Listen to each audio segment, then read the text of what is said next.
તો નમસ્કાર મિત્રો, સ્વાગત છે તમારું કૃષિ જાણકારી યુટ્યુબ ચેનલમાં। તો મિત્રો, હવે મગફળીના ભાવમાં વધારો ક્યારે જોવા મળશે તેના વિશે આ વિડીયોમાં આપણે જાણીશું। તો વિડીયોને અંત સુધી જોતા રહેજો અને હજી સુધી કૃષિ જાણકારી યુટ્યુબ ચેનલને સબસ્ક્રાઇબ ના કર્યું હોય તો સબસ્ક્રાઇબ કરી લેજો અને બાજુમાં આપેલ બેલ આઇકનને પણ દબાવી દેજો, જેથી કરીને તમને દરરોજના તાજા બજાર ભાવ અને તેના વિશેની માહિતી મળતી રહે। મગફળીની સ્થિતિ ખૂબ જ ખરાબ છે। સિંગખોળની બજારો તૂટી હોવાથી મગફળી પણ ઘટતી રહી છે।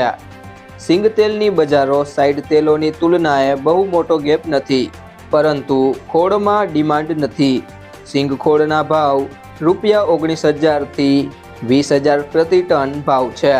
મગફળીમાં સરકારી ખરીદી ચાલુ હોવાથી ખેડૂતો અને બીજા લોકોની માર્કેટિંગ યાર્ડોમાંથી ખરીદી હતી, જે હવે પૂરી થવામાં છે, જેને કારણે ખેડૂતો પાસે જે મગફળી પડી છે એ મગફળી બજારમાં આવશે। સિંગદાણાની બજારમાં પણ ધારાકી સાવ ઠંડી છે।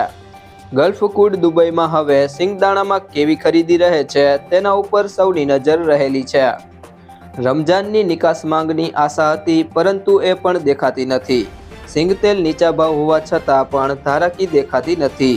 સાઇડ તેલો ₹2250 થી ₹2300 અને સિંગતેલ ₹2500નો ડબ્બો છે, તો ધારાકી વધવી જોઈએ, પરંતુ વધતી નથી। ગુજરાતમાં મગફળીનો 42 લાખ ટનનો પાક આવ્યો છે, જેમાંથી 25 લાખ ટન જેટલી બજારમાં આવી ગઈ છે, જેમાં સરકારી ખરીદી પણ આવી જાય છે। ગુજરાતની મગફળી કરતાં યુપી, ઝાંસી અને રાજસ્થાનની મગફળી વધારે આપણને નડી છે। ગુજરાત, રાજસ્થાન અને યુપી મળીને 60 લાખ ટન પરનો ક્રોપ થયો છે। સાઉથના રાજ્યો ઉમેરીએ તો દેશમાં જરૂરિયાત કરતાં વધારે ક્રોપ થયો છે। બીજા રાજ્યોની મગફળી પણ ગુજરાતમાં 5 થી 6 લાખ ટન આવી ગઈ હોવાનો અંદાજ છે। ગુજરાતમાં ખેડૂતો પાસે હજી પણ 35% જેટલી મગફળી પડી હોવાનો અંદાજ છે। મગફળી સિંગદાણાની તેજી મંદીનો આધાર હવે સરકારની ખરીદી ઉપર રહેલો છે। નાફેડ દ્વારા મગફળી જે ખરીદી કરવામાં આવી છે તે બજારમાં ક્યારે વેચાણ કરે છે તેના ઉપર વધઘટનો આધાર રહેલો છે। જો સરકાર 4-6 મહિના સુધી મગફળી વેચાણ ન કરે તો બજારો કિલોએ ₹1 થી 2 વધી શકે છે અને સ્ટોકિસ્ટોને છૂટવાની તક મળશે। જો સરકાર વહેલી વેચાણ કરે તો બજારો તૂટી શકે છે। મગફળીમાં આખું વર્ષ હવે ભાવની વધઘટ સરકારની નીતિ ઉપર જ મળશે।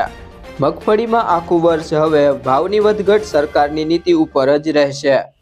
જો મિત્રો, તમને આ વિડીયો પસંદ આવ્યો હોય તો વિડીયોને લાઈક કરી દેજો, તમારા મિત્રો સાથે શેર કરી દેજો અને હજી સુધી તમે કૃષિ જાણકારી યુટ્યુબ ચેનલને સબસ્ક્રાઇબ ના કરી હોય તો સબસ્ક્રાઇબ કરી લેજો।